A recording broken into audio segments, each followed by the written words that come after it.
Hornquist off the bench. Wenberg in behind again. Out in front, Vetrano scores! Frankie Vetrano! And that's 3 in a row. The Panthers have the lead with 3:10 left. Welcome to Project Panthers, a weekly podcast discussing your Florida Panthers. Now, here's your host, Brunswick.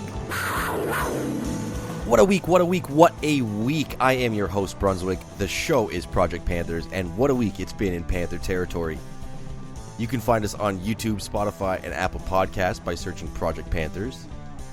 You can find us on Twitter at Proj Panthers, that's P-R-O-J Panthers, and on Instagram at Project Panthers Pod. Thanks for joining us this week. Panthers record sits at 13-4-3 as of the time of this recording. Still good for second place in the NHL Central Division. They finished the week 2-1-1 after some resilient comebacks and strong efforts.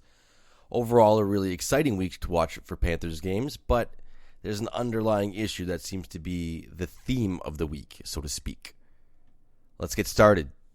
Cats were up first this week against Dallas, Monday night at home.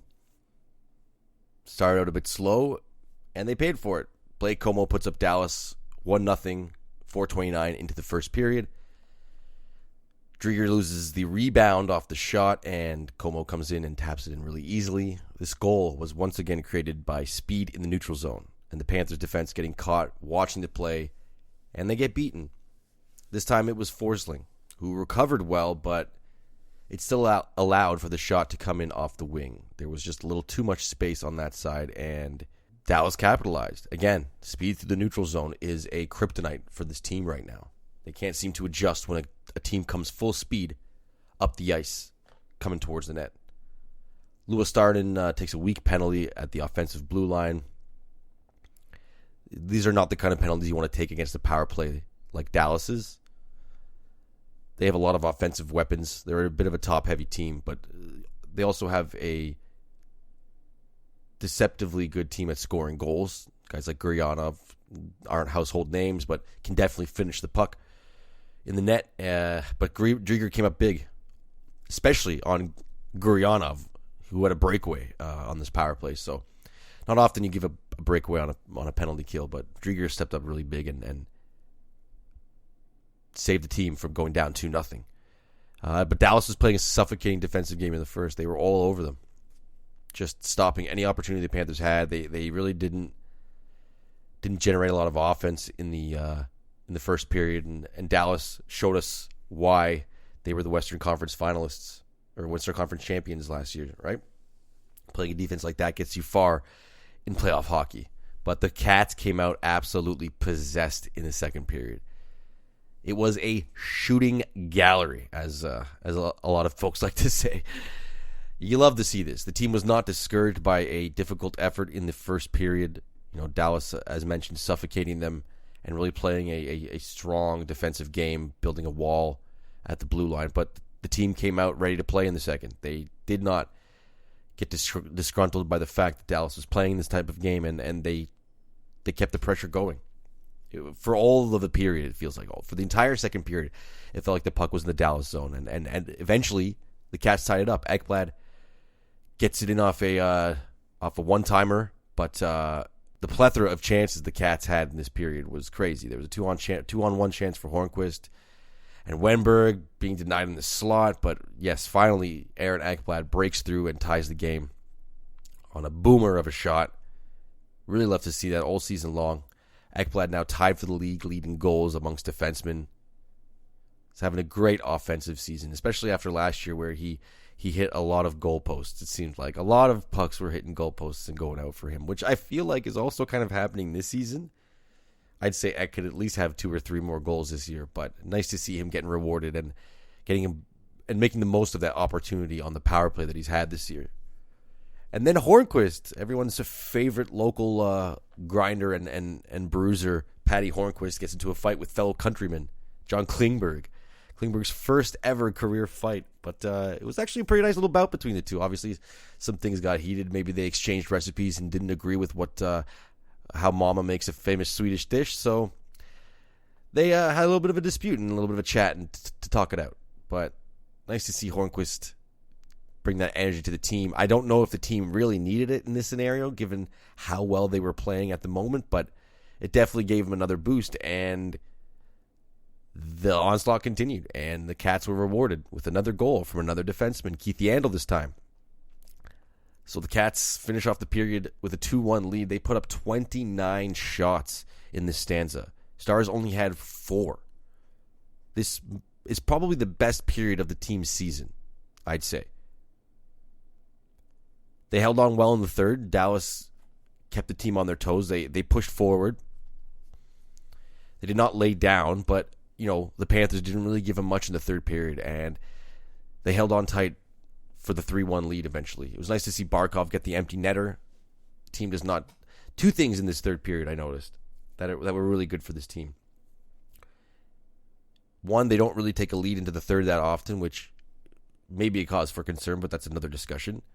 So to see them take a lead into the third after being rewarded for the effort in the second period and finishing off the game well with a strong defensive effort and closing out without giving up the tying goal and getting the 2 points in regulation, huge thing.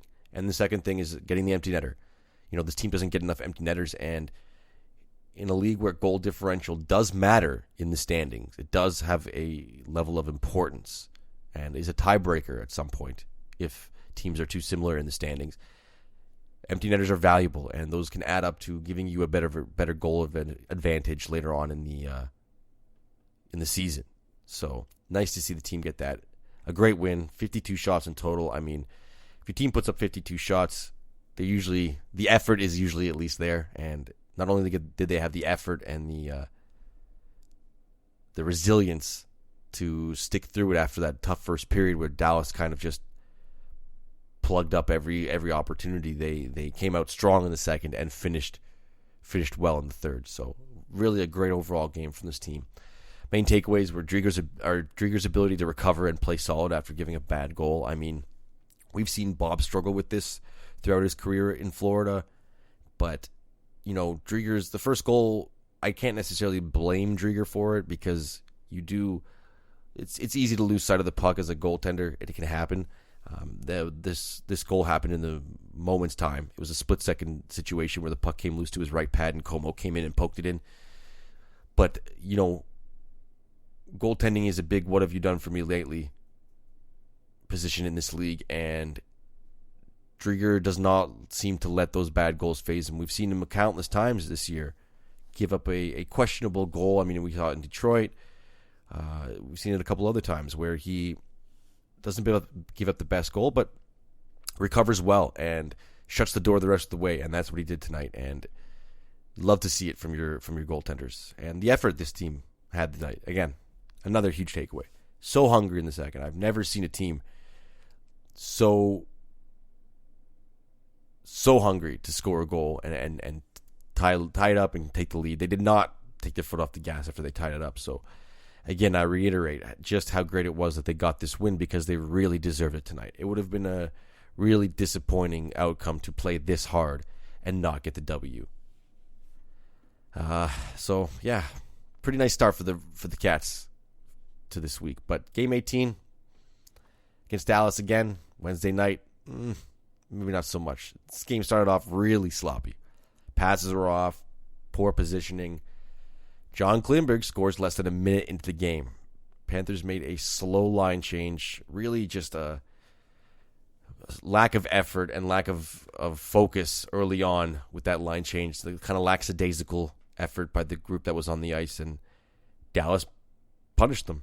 There was nobody in the defensive zone that was in the right position. Duclair was situated in the slot on the line change. He was the one stuck on the ice still after the top line switched, and he did not make the right call. They were shorthanded in the defensive zone, but what Duclair did in standing still and not really moving was not the right move at all. Would have liked to see him at least pressure the defenseman, not give up a shot so easily. Again, I understand he was trying to cover the front of the net and play 3 positions in 1, but what he did was not the right move. So they got punished. This is a really chippy game. Emotions were running high after game one between these two teams, and there was a lot of, let's call it, extracurricular activity on the ice. Some questionable hits on both sides, and both teams were taking exception to that. But you love to see it. You love to see the fire from this team, and this was something that a lot of people, myself included, really wanted this team to have this year. Last year and years prior, they were soft and maybe not standing up for their teammates as well and taking a beating without really retaliating much. And you want to see your team step up, fight for each other's rights and fight for each other's pride and honor, and that kind of stuff builds relationships in locker rooms. And, you know, you have my back out there, I got your back out there as well, kind of thing. And you love to see it from this team. Once again, the Cats picked it up in the second. They had tons of pressure on Anton Khudobin, but my goodness, was he special this night. He played incredible in goal for the Stars. All over. The puck was like a magnet to his gear. One shot went off the knob of his goal stick.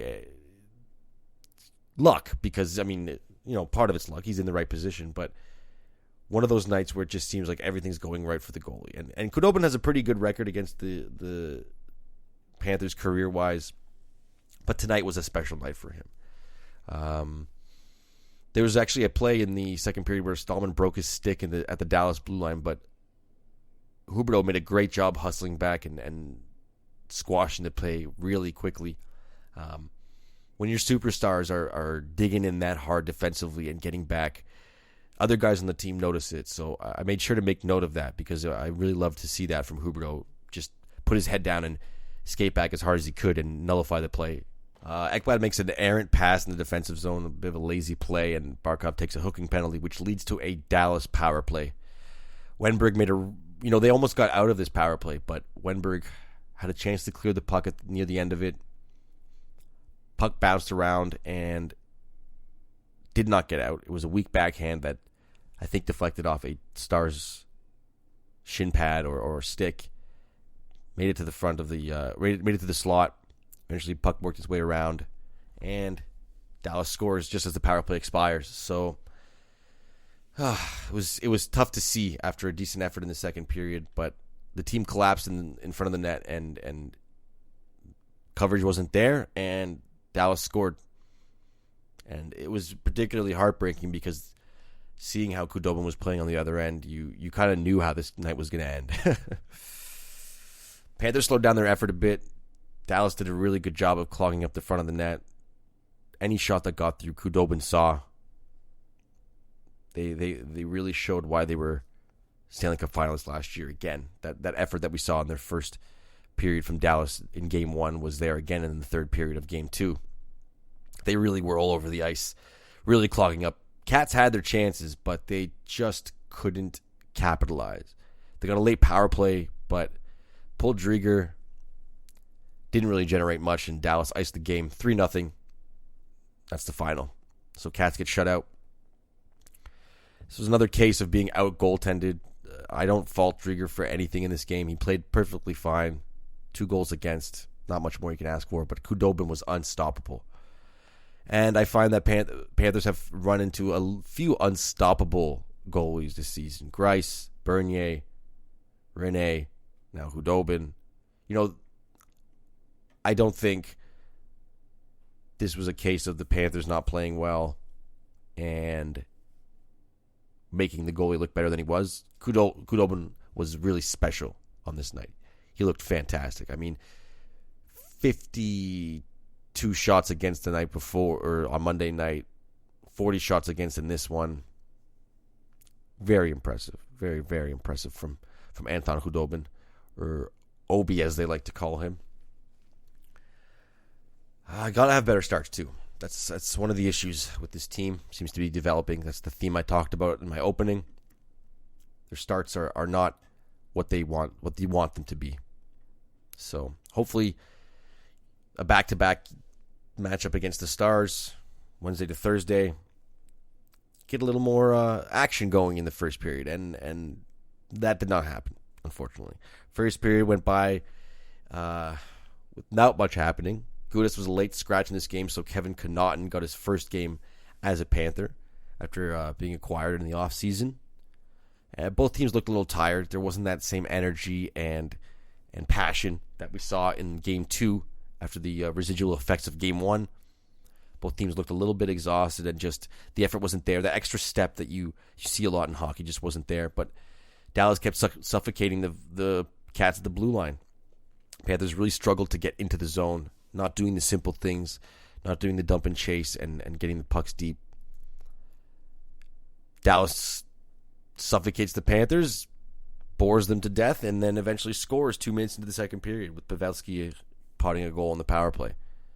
This is the product of your team looking disinterested and not having a lot of energy. Dallas likes that kind of game. They don't need to play a high-tempo offensive game. They can beat you 2-1, 3-2 every single night of the season. And that looked like what they wanted to do. And it was a bit of a repeat of the night before, because the Stars went up 2-0 late in the second off of a Jamie Benn deflection. And they're exactly where they deserve to be. The Cats are now losing a game 2-0 where they're playing pretty poorly.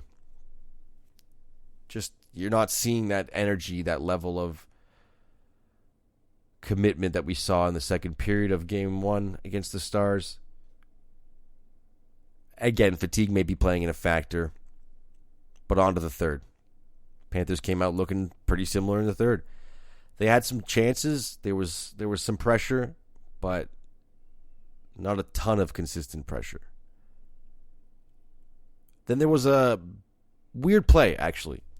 Weird play that I don't know if I can say I've ever seen happen in my, what is it now, almost 30 years of watching hockey. Anton Strawman hit Dickinson in the corner in the defensive zone, and the boards came loose, but not in the traditional way. The top half of the corner board came loose, kind of popped the glass out. So that, never seen that happen. It was weird to see the Lexus logo on the board split in half like that. It's kind of weird. Can't lie. It's kind of weird. But it was a bit of a delay in play. It was about 10 minutes that the ice crew had to come and fix the boards, make sure everyone was safe and ready to go. I don't know how they fixed it. I watched them do it. It was a weird little, they kind of just slotted it back in like a Lego piece, and I guess it was fixed. So props to them for finishing it pretty quickly, but taking just enough time for the Panthers to get a little bit of energy back. So maybe fatigue was a factor, because after this little 10-minute break, the Cats came out flying, started skating a lot better. Q changed the lines around in the third, and I know last week I said I don't really like when the coaches changed lines in the middle of a game to try and mix it up and generate more offense. I know. So I will eat crow on this one. I will. Give me a big helping of crow. I'll take a side of mashed potatoes, please. And maybe some sauerkraut. You know me. So they came out flying. Q put Huberdeau with Barkov and Verhaeghe on the top line, and that line single-handedly turned it around for them. Turned the night around for them. 100%. They started generating a lot of chances, hit a couple of goal posts, had some opportunities in the slot, held possession, really did a lot to build that tidal wave of momentum. Finally, a shot gets through from the point, sits on the line, and Barkov gets behind Ettinger, pots it in. Dallas only up 2-1. Cut the lead in half. It felt like the puck was sitting on that line for 20 minutes before Barkov finally got it in, as they had a lot of sustained pressure, but it's nice to see them get rewarded. Pressure kept going. Strawman ties it up off of a great rush by Mason Marchment. That leads to Strawman's shot from the point. Really love to see that from Marchment. Only his second game of the season at this point. He was noticeable. He was very, very visible throughout the night, and this was a great play by him. And Strawman getting the shot off. A couple of goals for him in the last few games. Really finding his offensive stride a bit, and once again, I can't stress how good Strawman looks. He's had his off games this season, but the overwhelming majority of games, he's been very impressive and looks to be Anton Strawman of old. So the Cats tie it up, and Bob makes a huge, huge save to preserve the tie, and then the first line takes over. They spend over a minute straight in the Dallas zone, cycling the puck and getting a ton of chances. So much so that they're actually able to get a full line change while maintaining possession of the puck in the offensive zone. So then the Wenberg line comes on. Dallas tries to clear it. Hornquist keeps the puck in, gets it to Wenberg behind the net. He finds Frankie V in the slot, and he buries it top cheese over Ettinger's glove. Cats are up 3-2. They hold on to the lead after being down 2-0 with 6:21 left in the third before getting their first goal. What a comeback. What a win. Basically winning a game in 6 minutes and 21 seconds. Not a sustainable and successful game plan, but really nice to see. These are the kinds of wins, I'm going to use it again, I'm going to say it again, these are the kinds of wins that help galvanize a team, really bring a team together. You saw the emotion and passion on Frankie V's face when he scored that eventual game winner. Ooh, that was a thing of beauty to see. Really great to see from the team to rally around and find the energy to win a game that maybe they shouldn't have after a night where they lost a game that they maybe should have. Main takeaways from this night: the never quit attitude. Top line came ready to play in the third period. The swap that Q had with Huberdeau going on the top line really made a difference, and they had a huge part and arguably single-handedly started the whole turnaround and started the whole comeback. And Bob deserves a ton of credit for tonight. When the entire team was asleep throughout the first and second period, he seemed to be the only one wide awake and making key saves. Stars had a ton of chances in this one to ice it, and Bob made some great saves. And it was really great to see him get the win tonight, and the boys rewarded him for his effort. Bob was absolutely fantastic in this one. So, quite the roller coaster of a week for the Panthers, heading into Saturday's game against Carolina. Emotions running high, maybe some fatigue. They had to come ready to play. Carolina is not a pushover team, even though they lost 3 straight going into this. But, as usual, as is the theme for this week, they came out slow. But in this one, they managed to at least not give up a goal too early. They just weren't skating that well in the first period. Again, just not getting their legs under them. I wonder what is the game plan getting this team ready to go as the game approaches. What is the process that Coach Q has in place with his coaching staff to get these guys ready? I don't know. This one wasn't quite as bad as a couple of the Dallas Stars games this week, but you need to see a more consistent effort to start these games. You don't want to be behind the 8 ball every single night. Cats do eventually draw a penalty. Got them going a little bit. Second unit had a really good shift, and I kind of want to see more of them. I think it would really help to get Verhaeghe and Duclair a little bit more confidence offensively, being independent from Barkov, sorry. They're pretty talented players, and they both have a knack for offensive skill, and for the offensive part of the game. But I think getting a chance to shine on their own on the second power play unit would do a lot for their confidence. And they've had some success recently. I think they should continue to be rewarded. I think it shouldn't be such a 80-20 split in ice time between the first and second unit. I think they deserve to get a better look and see that more. And I understand Q's philosophy with getting the top line out as much as possible. They have been dynamite this season as well. We've all seen it. But, that depth in this team is really important. And with a team so top-heavy in talent, you need that depth scoring to be there. And getting your second power play unit more consistent ice time is a way to do that.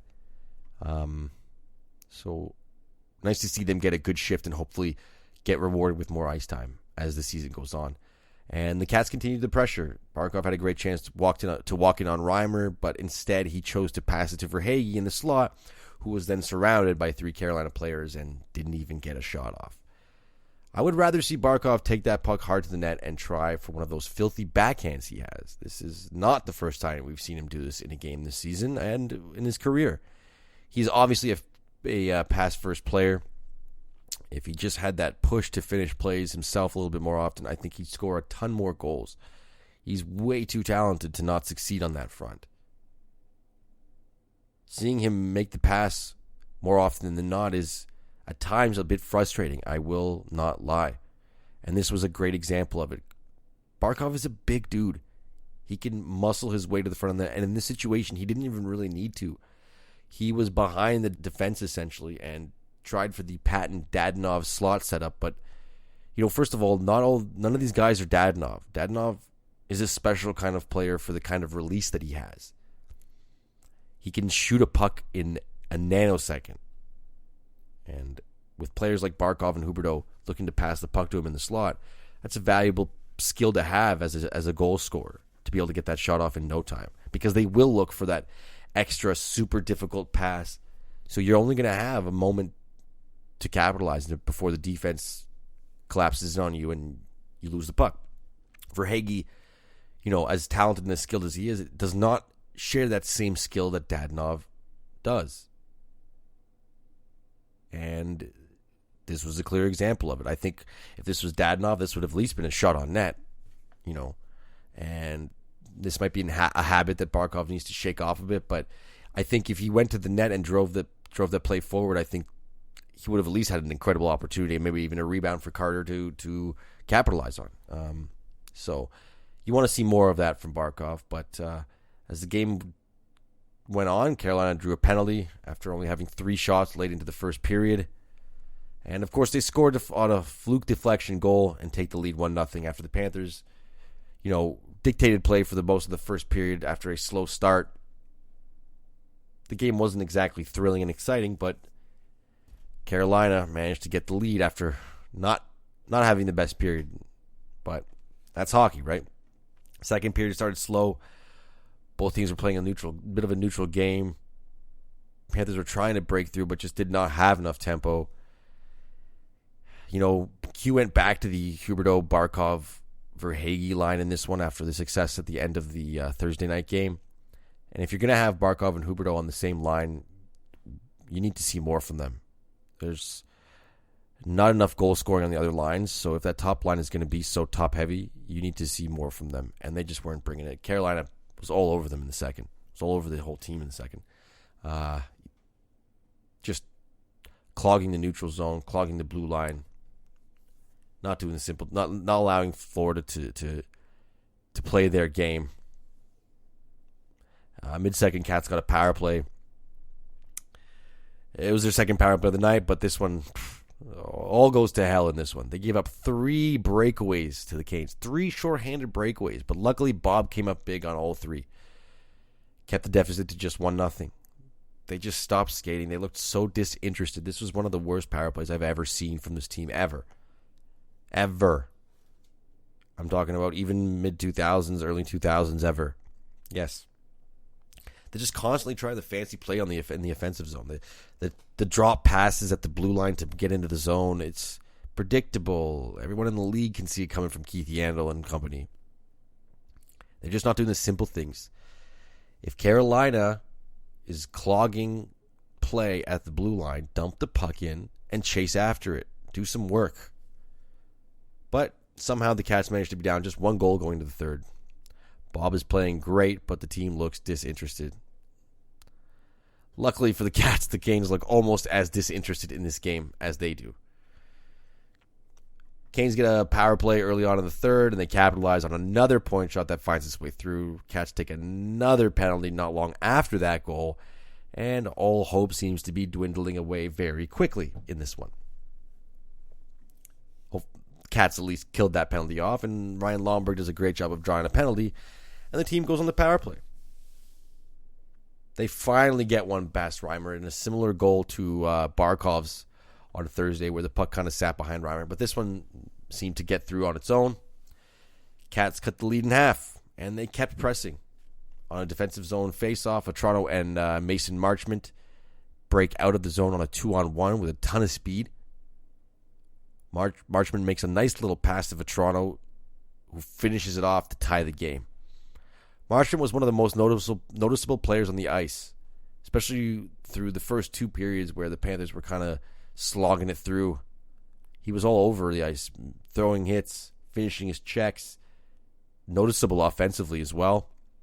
Really love to see it. And, he's a nice piece to have for Dennis Malgin, who currently is playing in the Swiss League and was on waivers earlier this season. So Dale Talon with one last little nice move for us at the end of his tenure as a Panthers GM. So Game's tied, but Carolina takes another point shot that deflects in, and they score to take the 3-2 lead.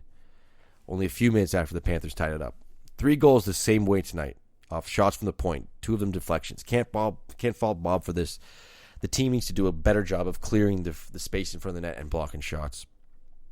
But the cardiac Cats, the comeback Cats, strike again.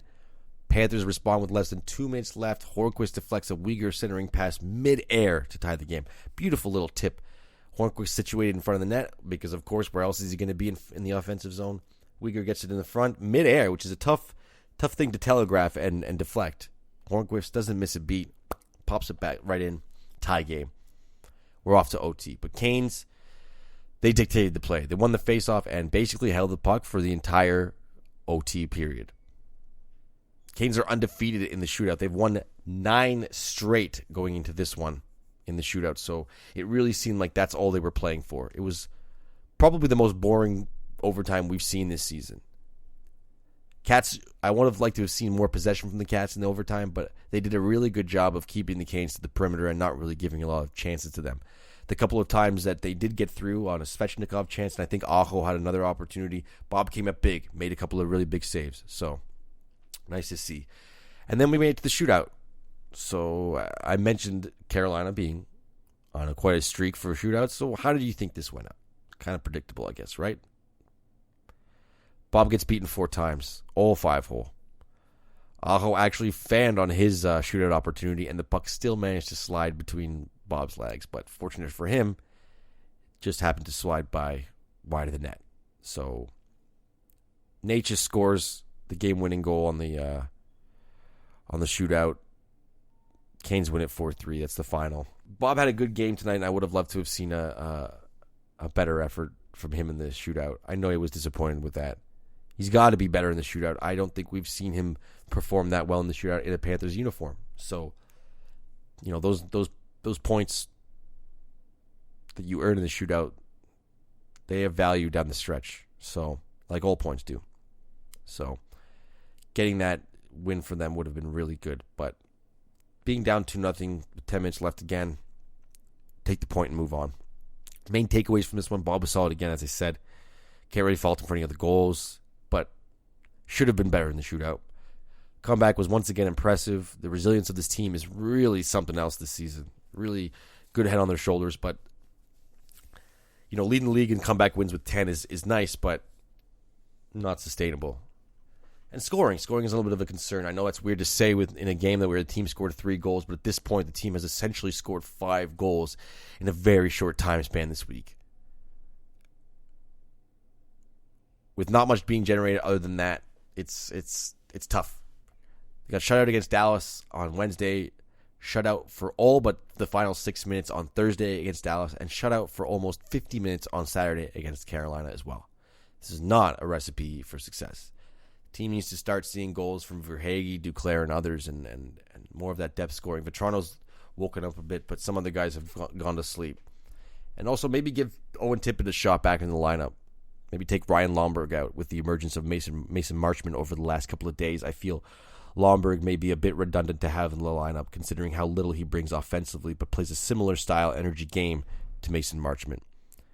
You know, Tippett can shoot the puck, so I think give him a full night on the top line and see what he can do with Verhaeghe and Barkov. They've tried that before, but try and get the kid's confidence up. The top line winger spot has been a rotating door all season, so why not just give Tippett the opportunity? Duclair does not seem to be seizing the chance, so give it to Owen and see what he can do. I think he can do a lot in helping the team find some success down the stretch, and that's going to lead me to my world-famous segment of Project Panthers. Yes, that's right, the world-famous segment of Project Panthers. 2 points. In the NHL, if you want to make the postseason and battle for Lord Stanley's Cup, you got to get the 2 points at the end of the game during the regular season, right? So these are 2 points. 2 points. The crowd is going crazy. 2 points. 2 points. 2 points. Point number 1, defense by committee. In the offseason, GM Bill Zito brought in a set of new guys to compete for the bottom pairing roles of this defense. Marcus Nudivara, Kevin Connaughton, Gustav Forsling, and Noah Jolson were all players brought in to help shore up the team's defensive depth and provide some competition, but also stability to that part of the team. Last year we saw Josh Brown play 56 games with the Panthers, and no knock against Brownie, but there's a reason he's struggled to crack the lineup of the NHL's worst defense this season. Coach Q has done a great job of cycling these players in and out of the lineup, rewarding those who do well and switching it up just enough so that guys know that they have a legit chance of making the lineup and finding consistent play if they make the most of their opportunities. So far it's working. All of these guys have had glimpses of greatness. I think Forsling is the standout amongst the bunch. He seems to be the most visible on the ice and gets himself involved offensively. Having this kind of depth approaching the playoffs will be extremely valuable for this team.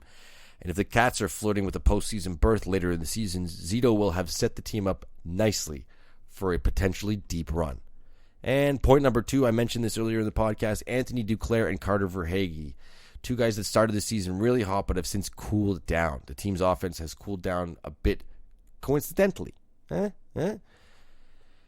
Duclair creates a lot of chances for himself, but I find that he struggles making the right decision on the ice. His speed is such a weapon for him. So fast, but he should be able to get himself into situations better suited for offensive opportunities.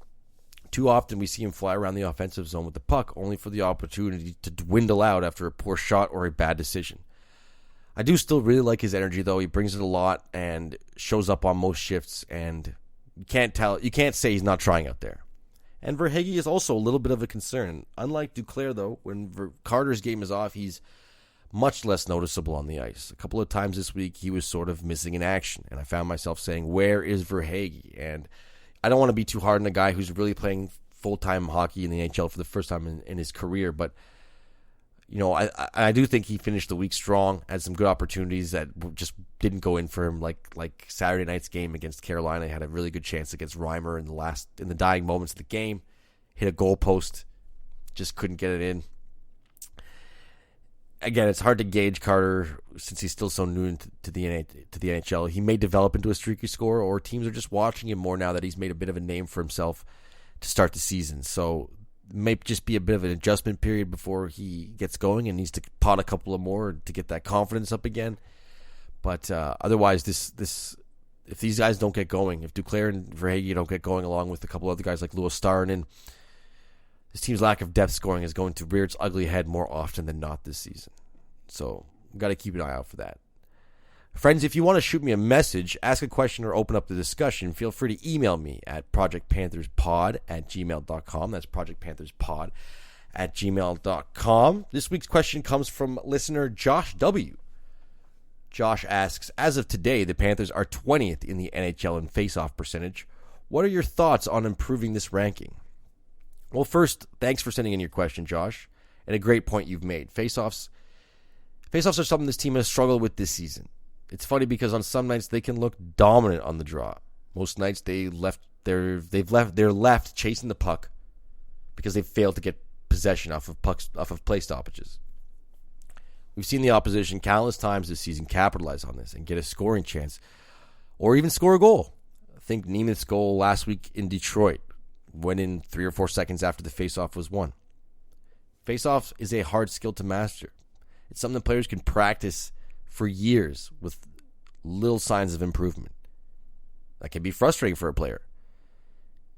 It's really something that's difficult to teach and improve throughout the course of a season. It's one of those things that takes years and reps of time to get better. You know, Achari's one of our key face-off guys, but he's not even winning the majority of his draws, currently sitting at a 49.2% clip for face-offs. So you can't blame his recent absence for the team's ranking because he's not winning that much himself. Right now, Barkov is the only one on the team winning the majority of face-offs at 52.1. Everyone else is under 50%, and I don't see this problem being alleviated without outside help. The only way you can really help it is if our wingers get more involved. I can't say that I don't see the wingers getting involved, but I think if the guys, you know, your wingers can come into the face-off circle and help your centerman out when they get tied up. You know, for instance, Jordan Stahl of the Hurricanes is really famous for tying people up in the face-off circle. And I think if your wingers can get in there and help that play out a bit more, you might have a bit more success in the face-off draw. But really, the only way I see them fixing this is getting some outside help. If I'm Bill Zito, I'm calling Detroit yesterday to express my interest in Luke Glendening. We've seen him countless times this season. He's a career 54.9% face-off winner, which is really impressive in its own right. But this year, he has been downright insane. Leads the league in face-off percentage at 67.9%. That's over 2/3 of his draws that he's winning. That's insane. He'd be a great fit for the third line. I think Luo Star is still experiencing some growing pains.